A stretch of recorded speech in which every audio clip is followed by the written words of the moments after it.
Muito boa tarde a todos e a todas as colegas. Vamos dar início a esta quinta sessão inserida no curso breve sobre a Agenda do Trabalho Digno e as alterações à legislação laboral. Hoje contamos com a honrosa presença do Sr. Professor Dr. João Leal Amado. Sr. Professor, muito obrigado uma vez mais pela sua presença nesta sala virtual da Delegação de Braga da Ordem dos Advogados, apresentando uma breve nota curricular do Sr. Professor João Leal Amado, subejamente conhecido de todos nós, dizer-vos que é mestre e doutor em Ciências Jurídico-Empresariais pela Faculdade de Direito da Universidade de Coimbra, é vice-presidente da direção do IDET, Instituto de Direito das Empresas e do Trabalho da Faculdade de Direito da Universidade de Coimbra, é membro da direção da Associação de Estudos Laborais e, como todos sabemos, professor da Faculdade de Direito da Universidade de Coimbra. O senhor professor irá falar-nos hoje sobre o novo regime da remissão dos créditos laborais. Senhor professor, faz favor, muito obrigada. Muitíssimo obrigado, senhora doutora Ana Santos. Queria, enfim, começar por cumprimentar todos e todas aqueles que nos estão a ouvir e que já são em número, pelo que eu vou vendo aqui, considerável, e creio que irão aumentando por aquilo que me foi dito nos próximos minutos. Dizer que é um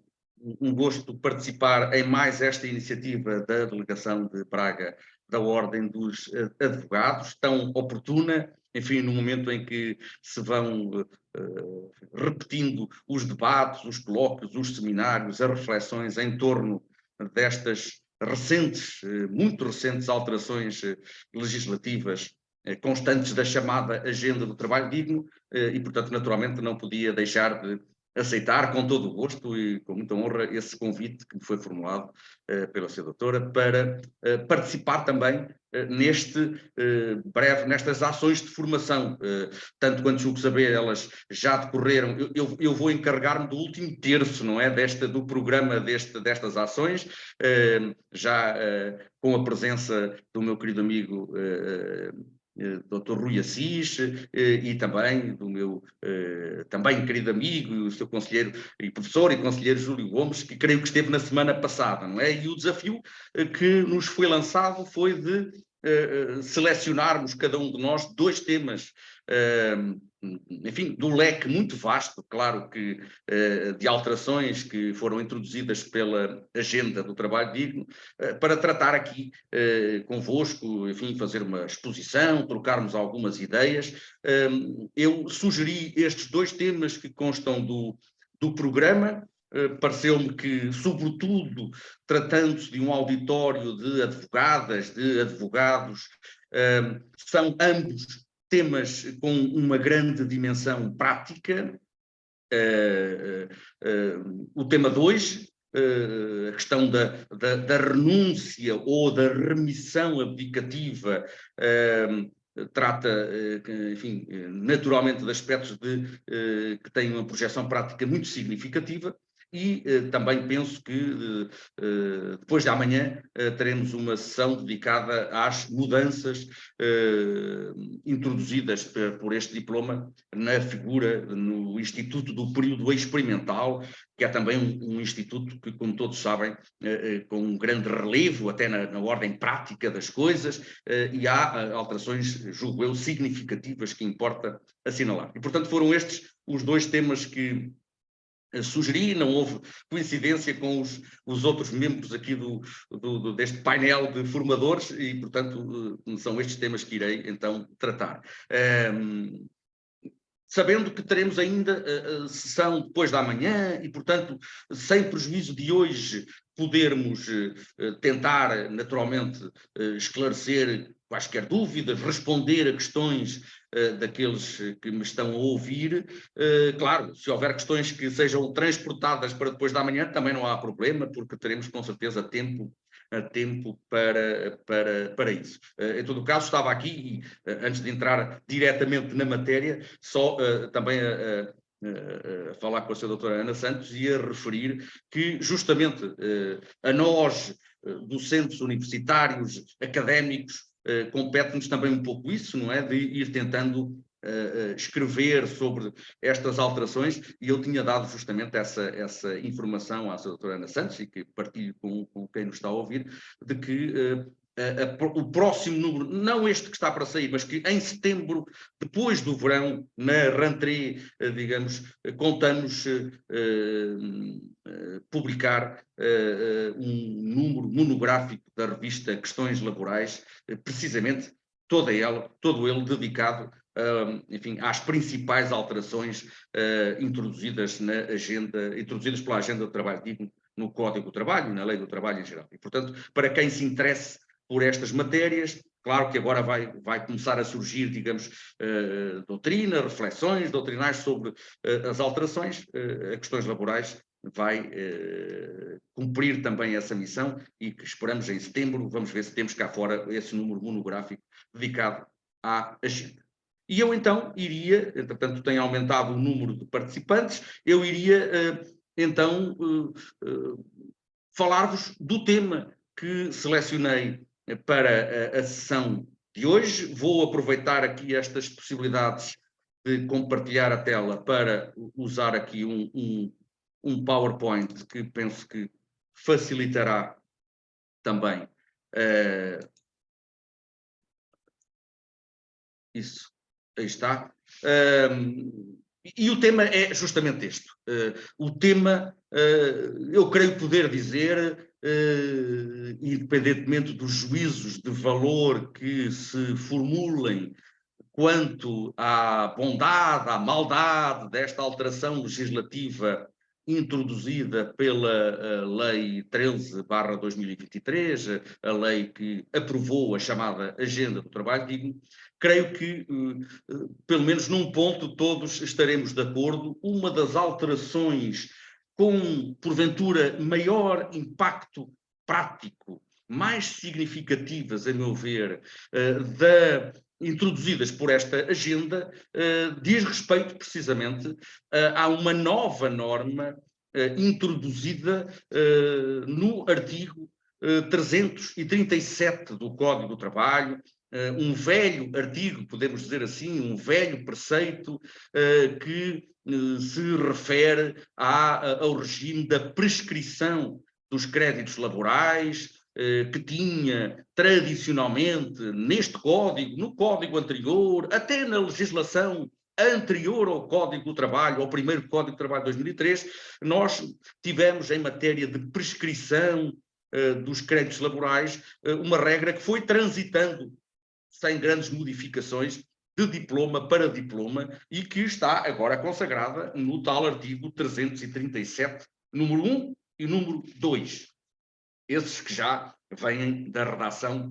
inicial, digamos, do Código do Trabalho. Agora, o legislador acrescentou um número 3, que diz respeito precisamente a esse tema, aos créditos emergentes do contrato de trabalho, ou da sua violação ou cessação, de que seja titular o trabalhador, essa nova norma tem aí, enfim, já todos devem conhecer esse número 3, que o número 3 afirma, eu creio que vou aqui avançar com o PowerPoint, o que esse número 3 veio estabelecer foi a regra segundo a qual o crédito, estou a ler o artigo, o número do artigo, o crédito do trabalhador referido no número 1, isto é, o crédito do trabalhador emergente de contrato de trabalho, da sua violação ou cessação, esse crédito não é suscetível de extinção por meio de remissão abdicativa, salvo através de transação judicial. Com esta norma, o legislador veio agora, de algum modo, dar algum tipo de enquadramento e algum tipo de resposta a eu diria, um velho problema. Não é nada de novo o problema que é abordado por esta norma. Creio que todos aqueles que me estão a ouvir e que têm algum contacto com o mundo, digamos, do trabalho, das empresas, das relações de trabalho, que celebram contratos de trabalho, que ajudam a celebrar ou assistem trabalhadores ou empregadores, sobretudo a quando da cessação dos contratos de trabalho. Todos conhecemos no nosso país aquilo que é, como digo aqui no PowerPoint, uma já bem velha, que já vem do século passado. Este tema, as discussões em torno deste problema já vêm do século XX, mas eu creio que neste século esse hábito ou essa prática empresarial porventura ainda se consolidou mais. Todos temos a ideia, creio eu, de que é muito frequente, sobretudo, não apenas, mas sobretudo quando o contrato de trabalho termina, seja qual for a forma de cessação do contrato, haja um despedimento, seja porque o contrato termina por decisão unilateral do trabalhador, seja porque há uma revogação, uma cessação por acordo, seja porque o contrato caduca, enfim, qualquer que seja a forma de cessação do contrato de trabalho, é muito frequente que, por ocasião dessa cessação, muitas vezes até por ocasião do momento em que a entidade empregadora paga ao trabalhador aquilo que a entidade empregadora entende ser as últimas verbas devidas por força do contrato, relativas a salários, enfim, seja o salário enfim, mensal, seja a outras prestações retributivas, subsídios de Natal, férias, subsídios de férias, enfim, todos sabemos, com a cessação do contrato, há um conjunto de créditos de formação progressiva que também se vencem, por vezes até a forma de cessação do contrato confere ao trabalhador direitos em matéria de compensações ou indemnizações. Se houver, sei lá, uma revogação por acordo, é frequente as partes estabelecerem uma compensação pecuniária a pagar ao trabalhador. Quando o contrato caduca, sabemos que em muitas hipóteses o trabalhador, caducando o contrato, tem direito a receber uma compensação. Enfim, há uma série de situações em que se tornou muito frequente que, nessa altura, por ocasião da cessação do contrato de trabalho, a entidade empregadora, de algum modo, solicite ao trabalhador que ele, digamos, assine, que ele emita alguma declaração mediante a qual ele abdica de quaisquer outros direitos que possua ou possa possuir sobre a entidade empregadora. A nossa jurisprudência tem-se debruçado sobre muitas situações ao longo destes anos todos, e as fórmulas variam muito, não é? Mas é muito, lá está, muito também em função daquilo que, sobretudo, os advogados ou as advogadas da entidade empregadora, que são normalmente quem redige este tipo de declarações, enfim, depende das fórmulas adotadas, mas estas que estão aí no slide, ou parecidas, não é? Penso que todos já terão convivido com essas fórmulas. Renuncio a qualquer outro direito que tenha ou possa ter sobre a entidade empregadora. Declaro nada mais ter a exigir da entidade empregadora. Declaro que estou pago tudo quanto me era devido e que abdico de qualquer outra importância que porventura seja devida, ou fórmulas similares, não são todas exatamente iguais, mas enfim, há várias fórmulas deste género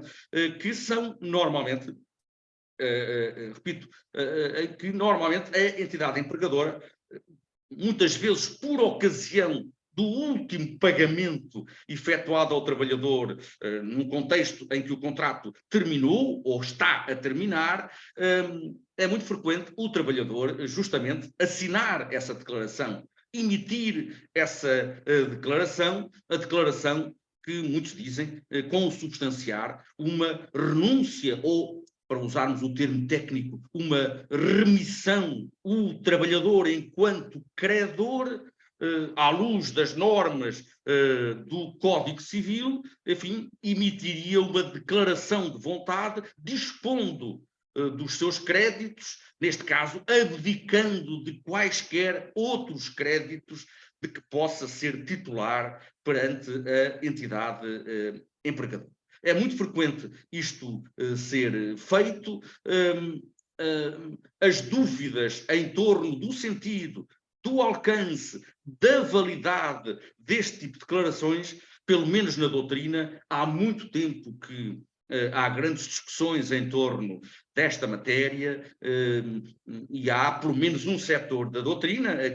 em que eu me insiro, que já há muitos anos tem defendido, que vinha defendendo que a nossa lei nesta matéria precisava, porventura, de ser alterada porque apresentava aqui, enfim, algum silêncio quanto à disciplina deste tipo de declarações por parte do trabalhador, que era eventualmente uma solução que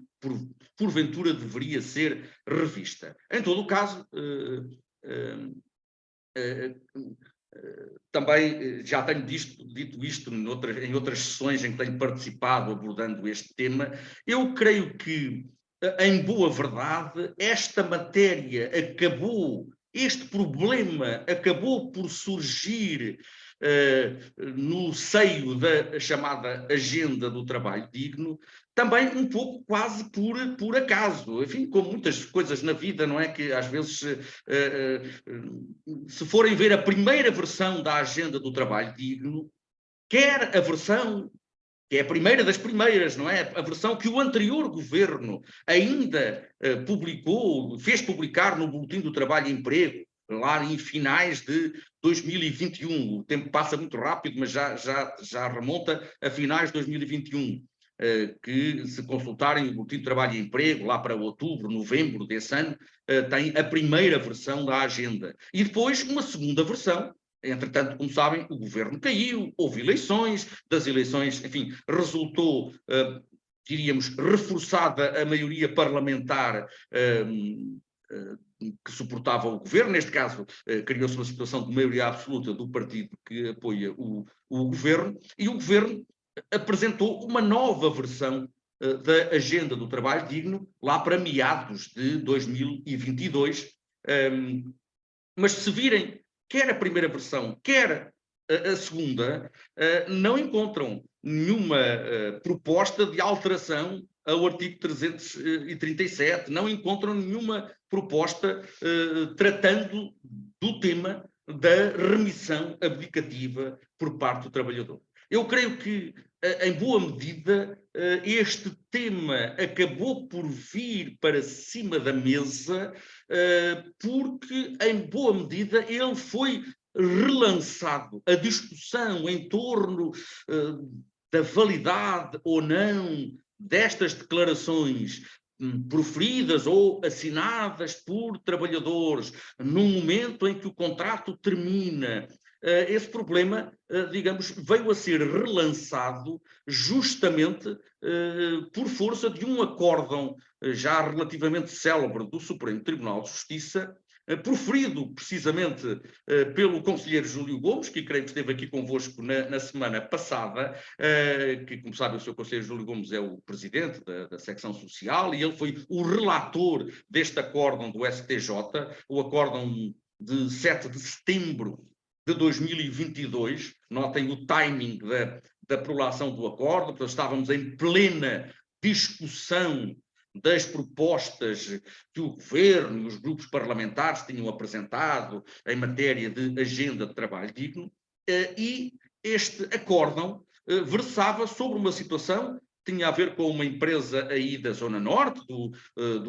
enfim, a empresa Douro Azul, a empresa que explora, digamos, o negócio dos barcos, digamos, da circulação subindo o Rio Douro, que justamente chegou um caso envolvendo uma trabalhadora que tinha celebrado com essa empresa, ao longo de já não sei quantos anos, vários contratos a termo. Essa é uma das vertentes curiosas do caso. A empresa, aparentemente, e eu não vou agora desenvolver essa matéria, a empresa, aparentemente, enfim, fazia as viagens, explorava aquela atividade durante 9, 10 meses por ano. Julgo que ali no pico do inverno não havia viagens por questões climáticas, apenas se interrompia nesse pequeno período ao longo do ano. Mas a empresa invocava que, assim sendo, se só trabalhava 10 meses ou ligeiramente menos em cada ano, a atividade seria uma atividade sazonal e isso seria motivo para que a empresa contratasse os trabalhadores com base em contratos a termo e não com contratos de duração indeterminada. E essa trabalhadora, uma camaroteira, que tinha a categoria profissional de camaroteira, enfim, acabou por ter um litígio com a empresa e apurou-se que tinha tido vários contratos a termo com essa duração, 9, 10 meses cada um, que depois caducavam e passado 2 meses ou 3 voltava a ser contratada e assim sucessivamente. Teve mais de meia dúzia, creio que não chegou à dezena, mas algo perto de contratos a termo com esta duração. E aquilo que acontecia sistematicamente é que cada vez que um desses contratos a termo se extinguia, a trabalhadora emitia uma declaração através da qual justamente declarava estar paga de tudo aquilo a que tinha direito e que renunciava a quaisquer outros créditos de que eventualmente fosse titular perante a entidade empregadora. Entretanto, no último desses contratos, a coisa, digamos, correu mal, gerou-se um litígio entre as partes e acabou o caso por chegar ao Supremo Tribunal de Justiça. E justamente neste acórdão, reparem, estamos a falar em uma fase em que não existia ainda este número 3 do artigo 337, mas neste acórdão, justamente a decisão é muito curiosa porque é tomada por maioria, portanto não é por unanimidade, como boa parte dos acórdãos do Supremo são. Houve uma votação dividida, 2 contra 1, e neste caso o acórdão entendeu que aquela declaração, tendo em conta as circunstâncias concretas daquele caso e a falta de informação dada à trabalhadora sobre os respectivos direitos, etc. Enfim, não vou desenvolver agora aqui as considerações do acórdão, mas na verdade o acórdão entendeu que aquela declaração não produzia o efeito de, enfim, a que tenderia, que era de privar a trabalhadora de reclamar quaisquer outros direitos de que entendesse ser titular. O acórdão, repito, teve um voto de vencida de uma senhora conselheira que justamente entendeu que haveria aí uma válida remissão efetuada pela trabalhadora, aplicando, enfim, a senhora conselheira que emitiu o voto de vencida, aderindo ela àquilo que tem sido, foi até agora, porque agora os dados normativos, claro, mudaram com a agenda, mas que tem sido, ao longo de muitos anos, a distinção tradicional que a jurisprudência consagrou, a jurisprudência maioritária, repito, sempre houve acórdãos ali ou acolá a divergir do entendimento maioritário, mas creio ser rigoroso dizer que já desde o século XX e no século XXI isso confirmou-se, a maioria da jurisprudência, quando apareciam em tribunal litígios em que o trabalhador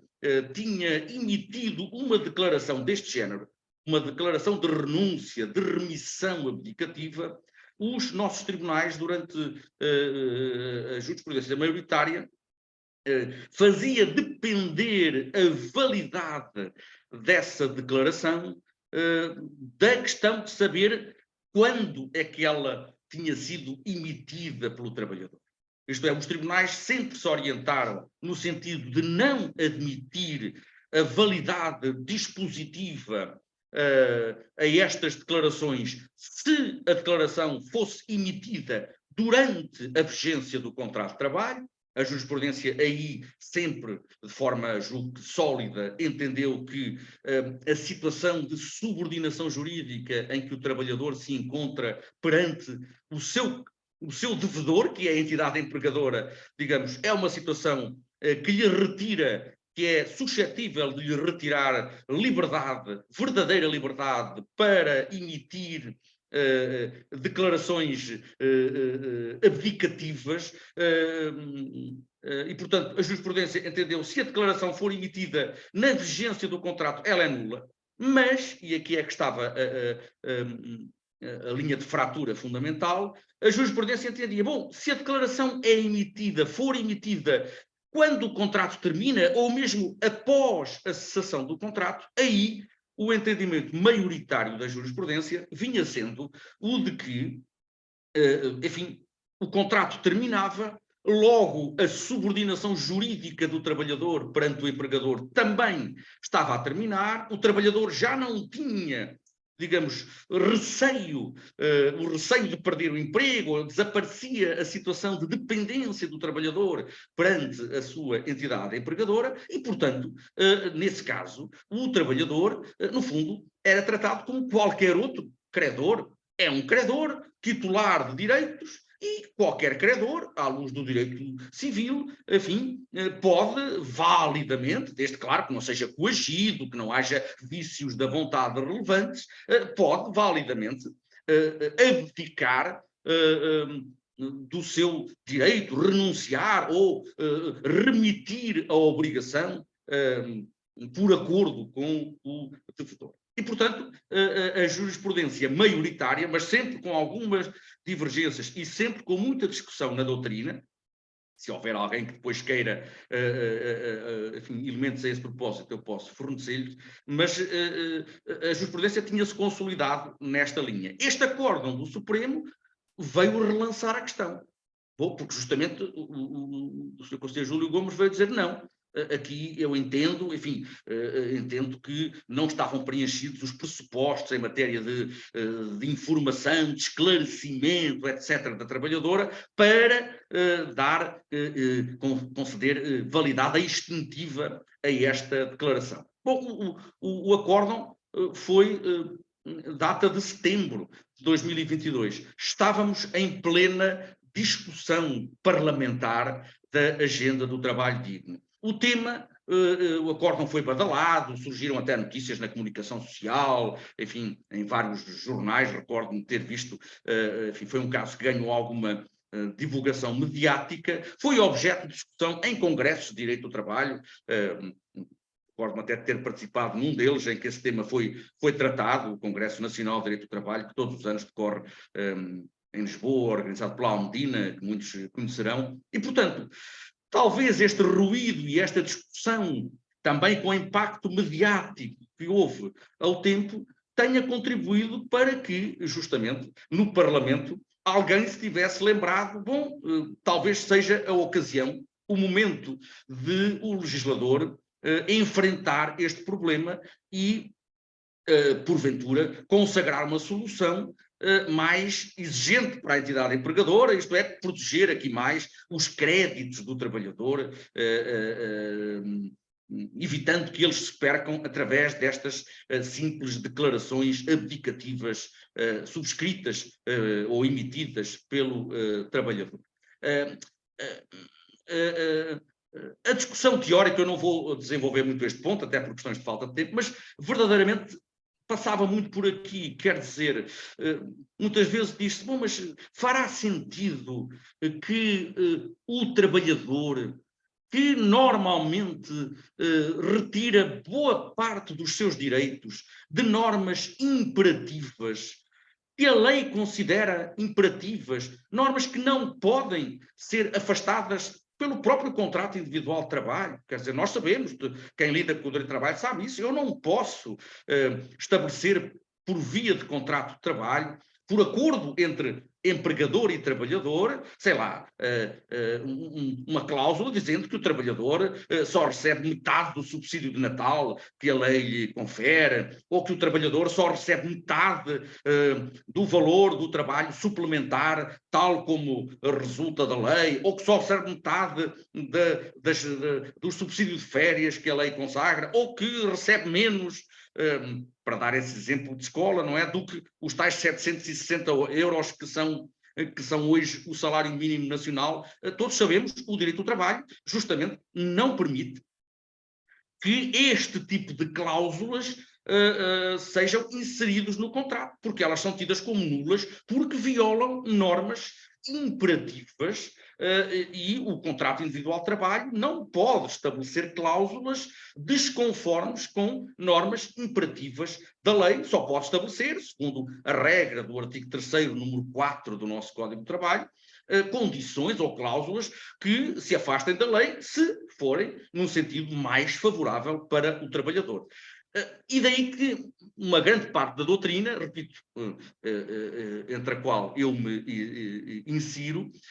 se tivesse há muitos anos interrogado, mas fará sentido, quer dizer, a lei diz que, e isso aí penso que não há dúvida, que por cláusula contratual o trabalhador não pode acordar com a entidade empregadora que só vai receber metade do subsídio de Natal que resulta do artigo 260, ou lá o que é, do Código de Trabalho, porque diz que viola uma norma imperativa. Mas depois já é válido, quer dizer, ele não pode inserir essa cláusula, mas pode o trabalhador. Portanto, a cláusula tem que estar de acordo com a lei, mas depois a mesma lei já tolera que o trabalhador, por mera declaração de vontade, declara, eu abdico de metade do subsídio de Natal, e a jurisprudência diz, bom, se esta declaração for emitida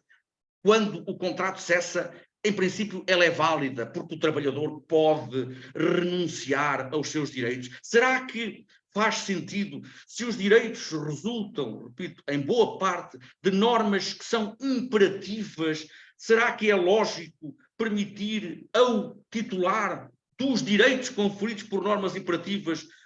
que ele renuncie a esses direitos? Ou, digamos, há uma ligação lógica mais ou menos estreita entre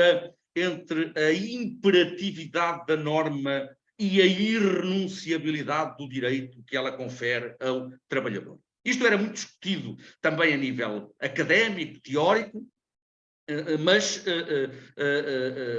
repito,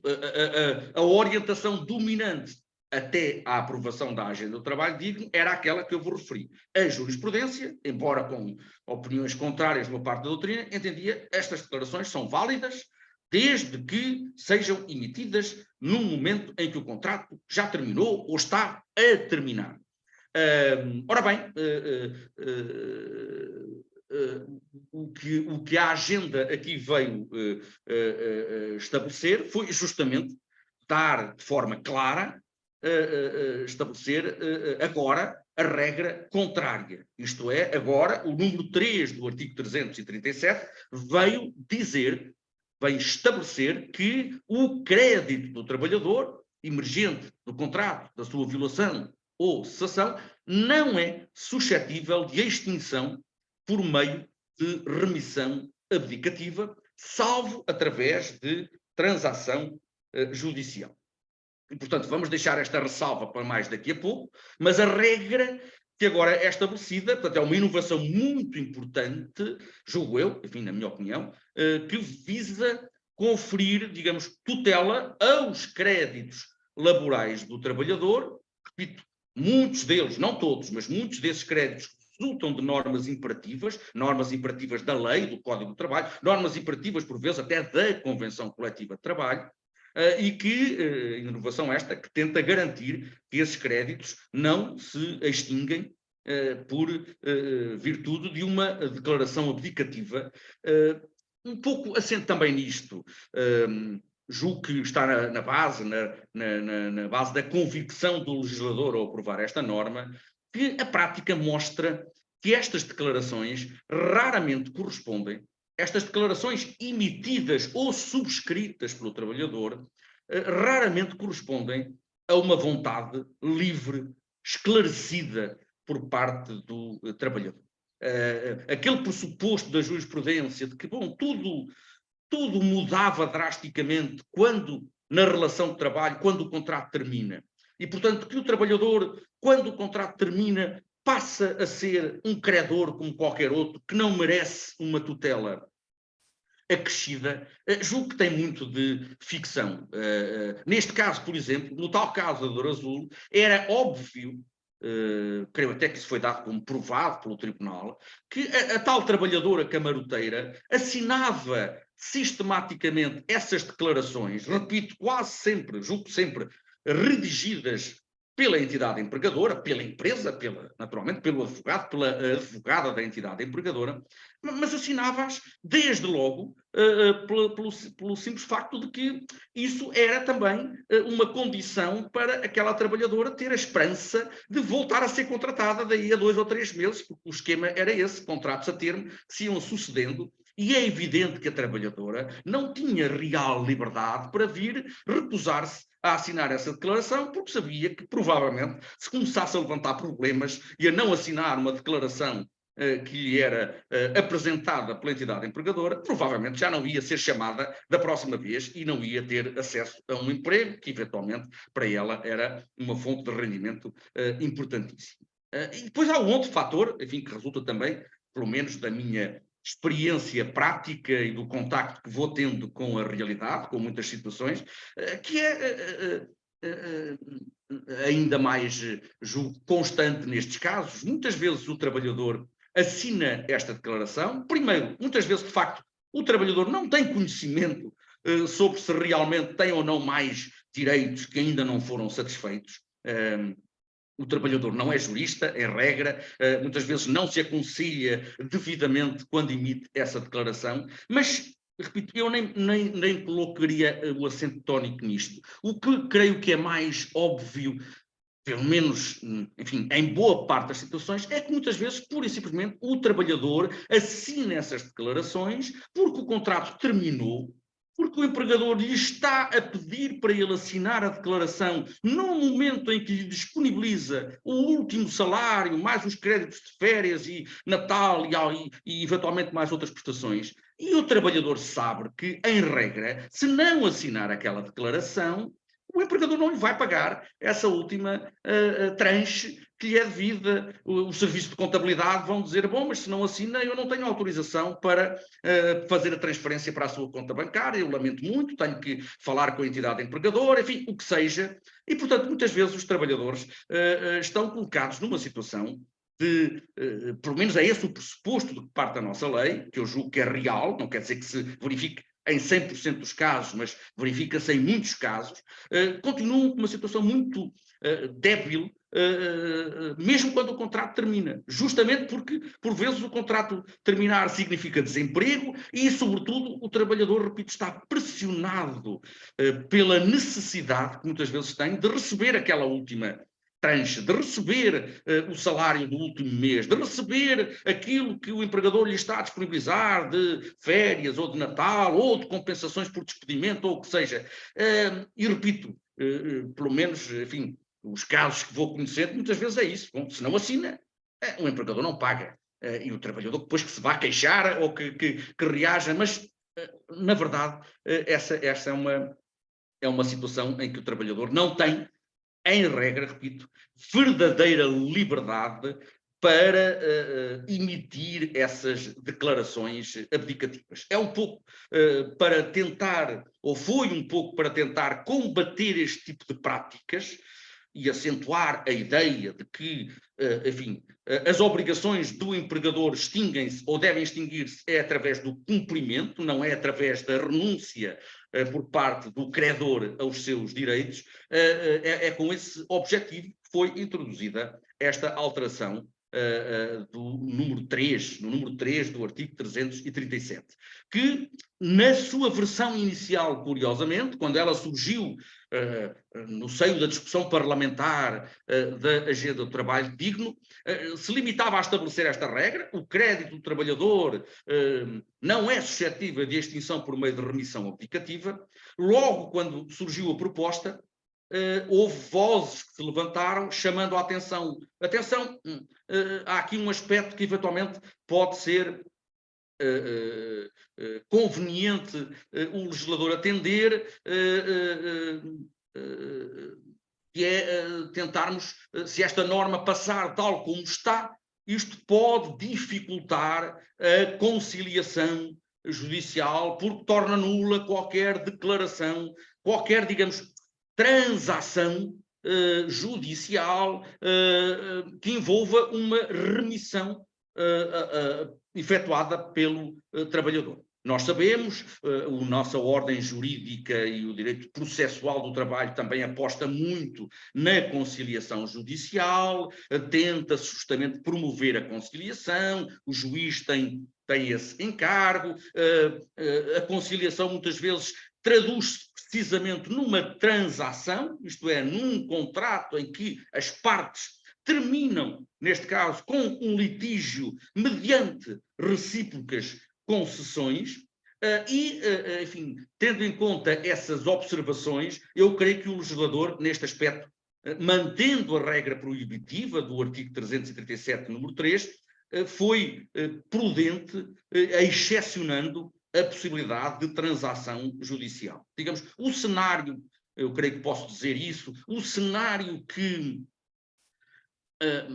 incomoda o legislador, que sempre incomodou a doutrina que contestou a validade destas declarações, não é o cenário judicial. Se o trabalhador já foi para tribunal, se está assistido por um advogado ou por uma advogada, se há um juiz a comandar o processo, se as partes se encontram e se há direitos litigiosos e se transacionam em sede judicial, a isso a lei do trabalho não coloca obstáculos. O que o legislador tentou evitar foi aquilo que surge numa outra sede, não é no tribunal, é no espaço empresarial, é no momento em que o contrato termina, é muitas vezes no momento em que o trabalhador nem sequer está, digamos, assistido por um advogado que o esclareça sobre os seus direitos, sobre o impacto real das suas declarações. É aí que a preocupação do legislador se centrou. Portanto, a lei, eu penso que aí o Parlamento ainda foi ao encontro das críticas, ou de algumas críticas. Claro, esta alteração tem sido muito criticada, eu diria, sobretudo, compreendo, pelas confederações patronais, enfim, que divulgaram vários documentos, surgindo, enfim, alguns aspectos da agenda do trabalho digno, e este talvez seja dos principais. Eu compreendo isso, claro que na ótica da entidade empregadora, ou até enquanto advogado da entidade empregadora, pois claro, é uma alavanca muito boa poder validamente levar o trabalhador a subscrever uma declaração em que o trabalhador, através da qual ele abdica ou renuncia a quaisquer outros créditos de que possa ser titular perante a entidade empregadora, mas, enfim, a lei do trabalho, naturalmente, a ideia que há é justamente que deve ser particularmente cuidadosa com a satisfação dos créditos laborais, pela função alimentar que muitos dos créditos laborais desempenham, a começar pelo salário, que é bem conhecida, pelo facto de muitos desses créditos resultarem de normas imperativas, e repito, parece pouco lógico que o titular de um direito que resulta de norma imperativa possa abdicar dele sem particulares garantias, e, portanto, por todos esses motivos, a norma que foi aprovada acabou por ser aprovada com esta redação, portanto, estabelecendo que não é válida qualquer declaração. Portanto, eu creio que esta norma tem um potencial de transformação, digamos, da praxis,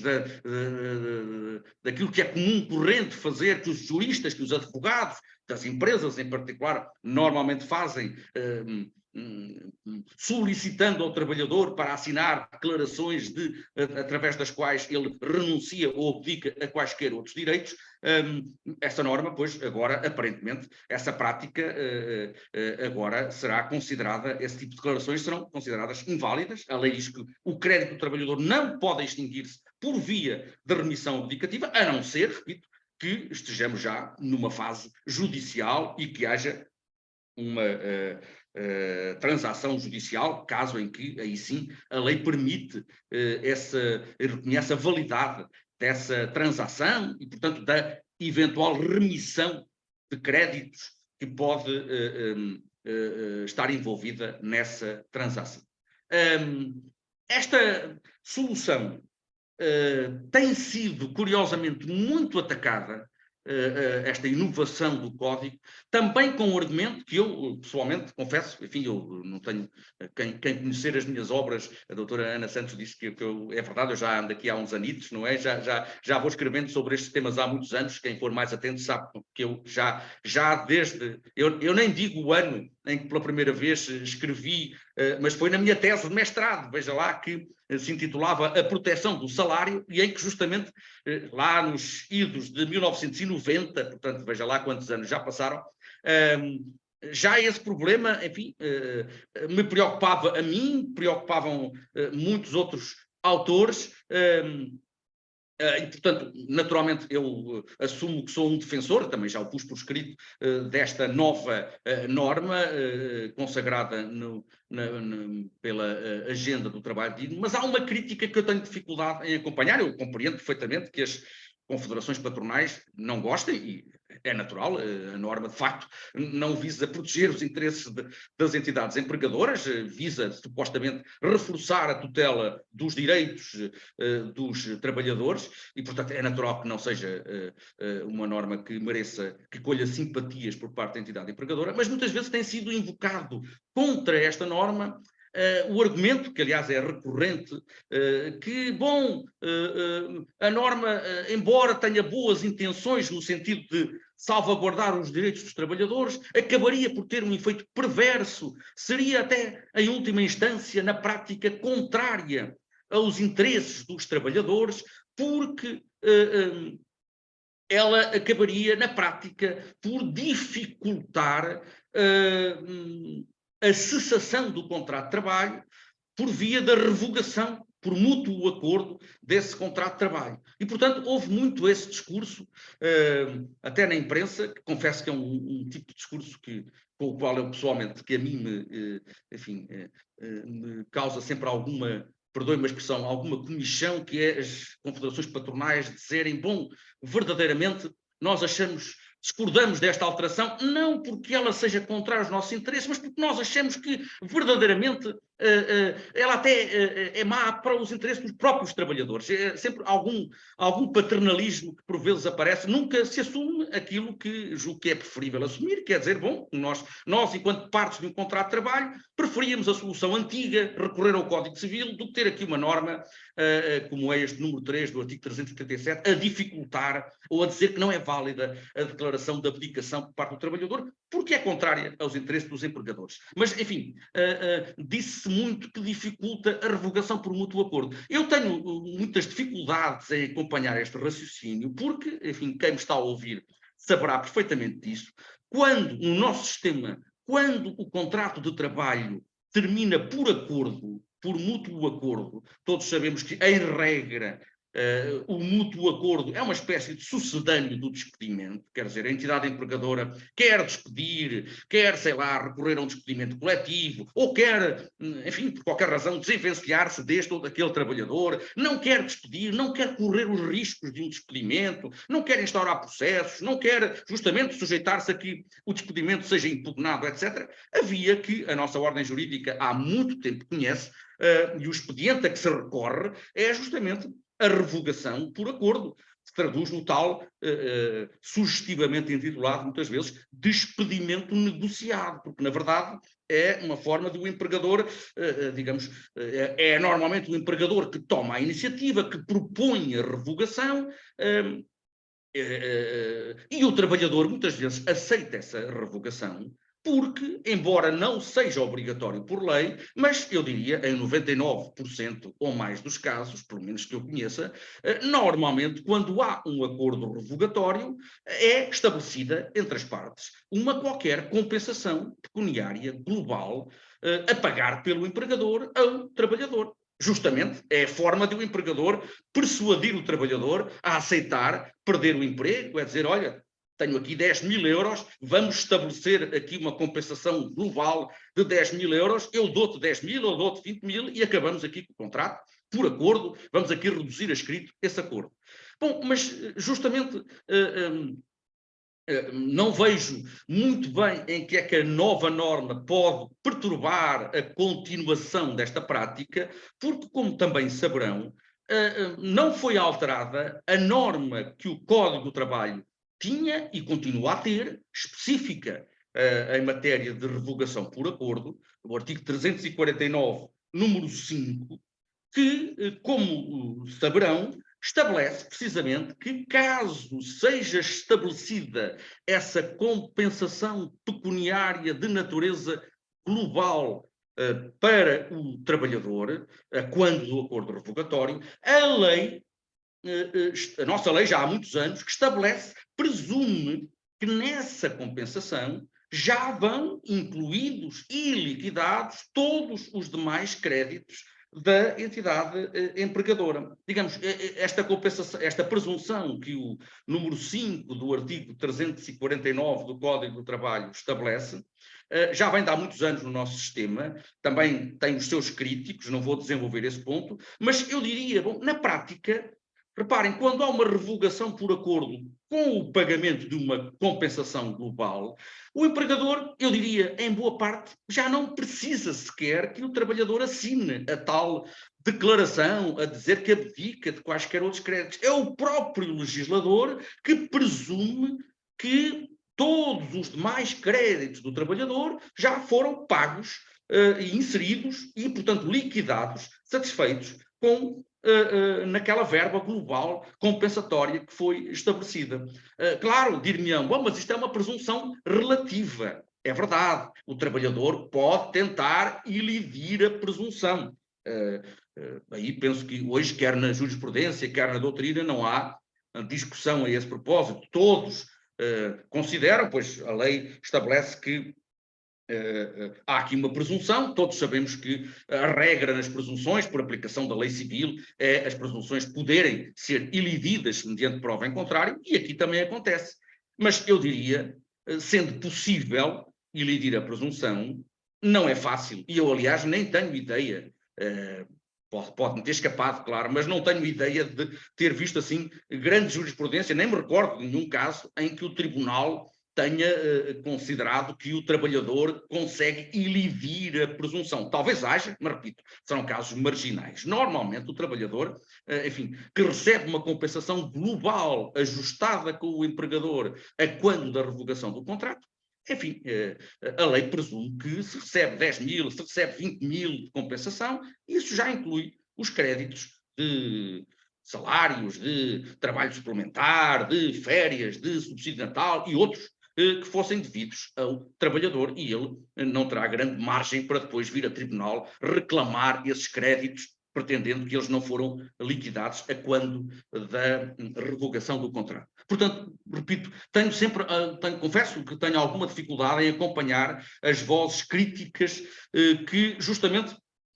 veem nesta nova solução da lei um entrave ao acordo revogatório. Eu até acho que se calhar vai enfim, contribuir para que haja ainda mais revogações, porque, na verdade, é a forma de extinção em que a própria lei protege a entidade empregadora, presumindo que aquela compensação já abarca todos os demais créditos. Nas outras formas, se o trabalhador for despedido, se o trabalhador se demitir, se o contrato caducar, não há esta presunção. E, portanto, se o trabalhador assinar uma qualquer declaração do género daquelas com as quais eu abri esta sessão, provavelmente ela será considerada inválida e, portanto, segundo a nova norma do número 3 do artigo 337, e o trabalhador poderá, dentro do prazo de 1 ano,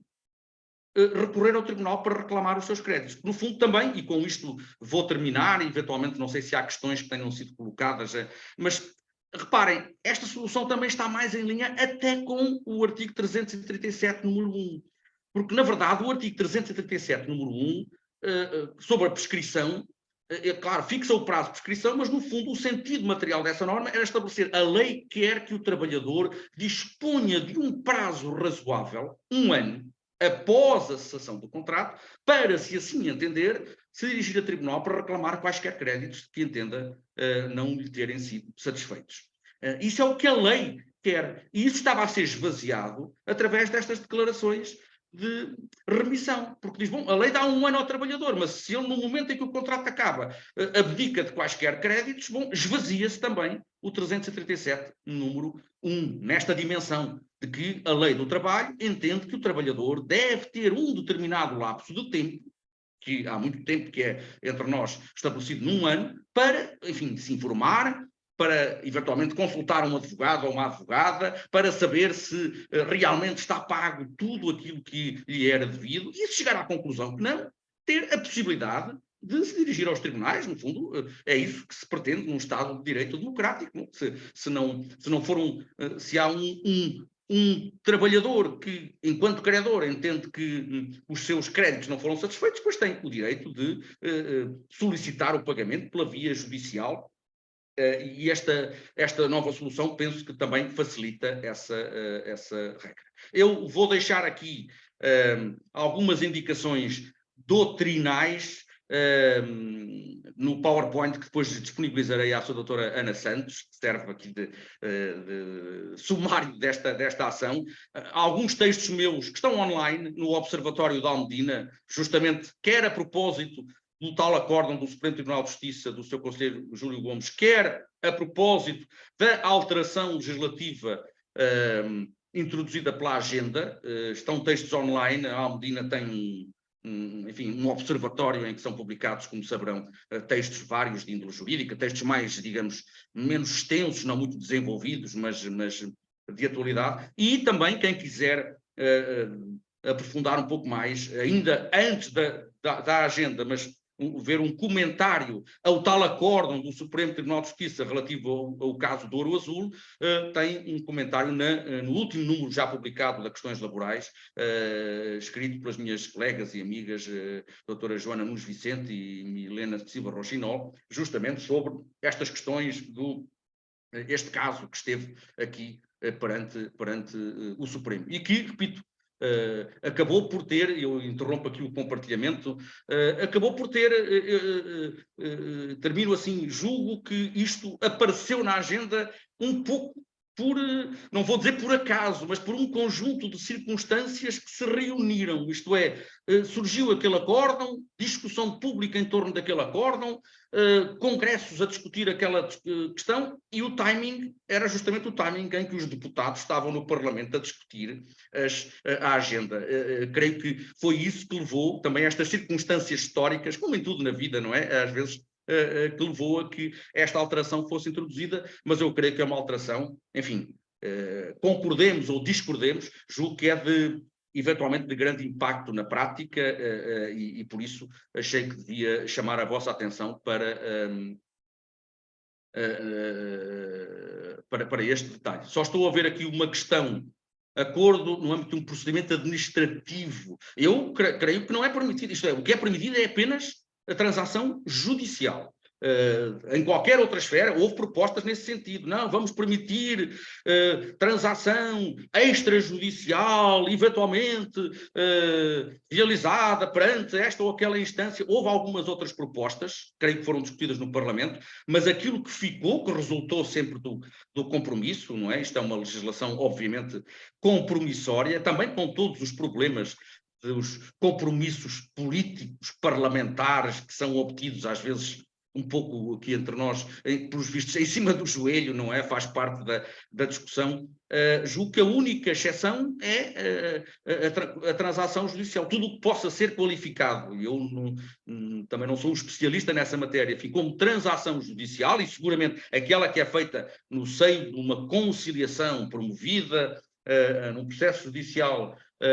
aí sim, no mais, julgo que não será reconhecida validade a qualquer declaração. A ideia da nossa lei é muito, se calhar, é muito simplista, dirão alguns, mas é dizer, não,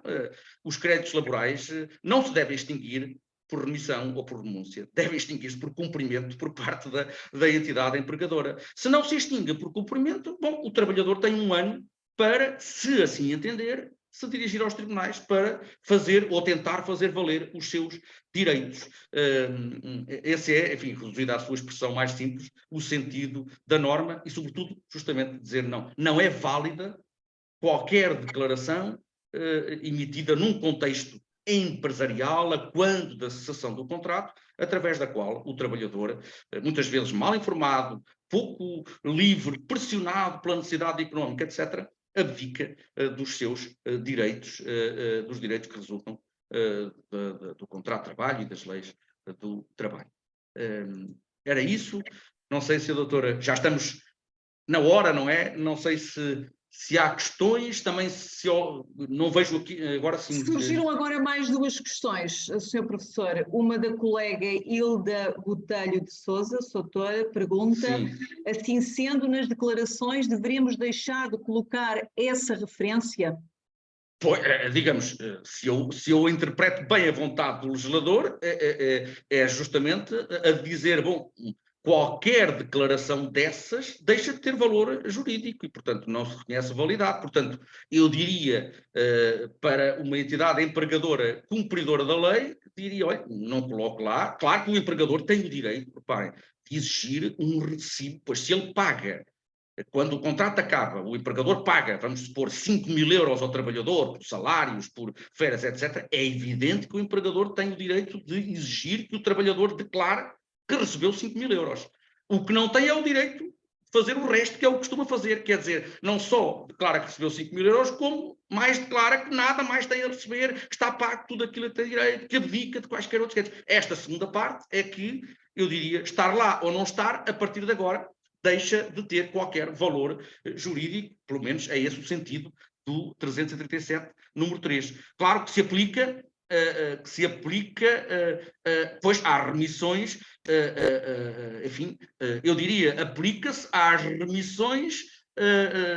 emitidas, às declarações de remissão emitidas após a entrada em vigor do diploma. Para as que foram emitidas antes, há sempre aquela velha discussão, não é? Também não é líquido que sejam válidas, não é? Daí o tal acórdão do Supremo que disse não é válida neste caso concreto. Mas, claro, a lei só se aplica a partir do momento e só torna nulas as declarações de remissão proferidas após a entrada em vigor dessa lei. Aquelas que já foram proferidas antes serão julgadas com base no direito anterior. Mas, repito, já aí a solução não era linear e agora com este acórdão do Supremo mais discutido seria. Mas, enfim, a situação mudou qualitativamente de figura com a aprovação da agenda. Perguntam-me, nos acordos de revogação podemos manter essa declaração? Não, quer dizer, não... Poder manter pode, mas primeiro não produz efeito jurídico. Aquilo que eu procurei dizer foi que nos acordos de revogação, normalmente a entidade empregadora não precisa dessa declaração, porque é a própria lei que, numa norma específica válida para os acordos revogatórios, estabelece, há muitos anos no nosso sistema, que, havendo uma compensação pecuniária global, se entende que essa compensação abrange, inclui, liquida todos os demais créditos do trabalhador. Portanto, não é para manter o que porque a declaração em si não tem valor jurídico. Agora, o que tem valor é o artigo 349, número 5, e o empregador dirá, se o trabalhador lhe aparecer em tribunal a reclamar, sei lá, créditos, porque não recebi este salário, ou não recebi o subsídio de férias, ou não foi paga uma compensação, etc., o empregador dirá, não, desculpe, eu paguei tudo, está tudo englobado na tal, nos tais 10.000 ou 20.000 euros que eu lhe paguei a título de compensação global e a lei presume que vai lá incluído esses créditos que agora está a pedir. Portanto, é dispensável essa declaração e não tem valor jurídico autónomo. Muito bem, vou só responder aqui, entretanto, eu à colega doutora Hilda Botelho de Sousa, que questiona se poderão ter a apresentação. Oportunamente, a Delegação de Braga irá elaborar um e-book onde irá compilar as apresentações que serão disponibilizadas com certeza pelo Sr. Professor Dr. João Leal Amado e também pelo Dr. Rui Assis. Não havendo mais questões, terminamos esta mais uma brilhante sessão no âmbito deste curso Agenda de Trabalho Digno. Voltaremos na próxima quinta-feira, à mesma hora, para a última sessão. Muito obrigada a todos, muito obrigada, Sr. Professor. Muito obrigado, eu é que agradeço. Até breve, então, até depois da manhã. Quinta-feira, muito obrigada. Muito obrigado então, com licença.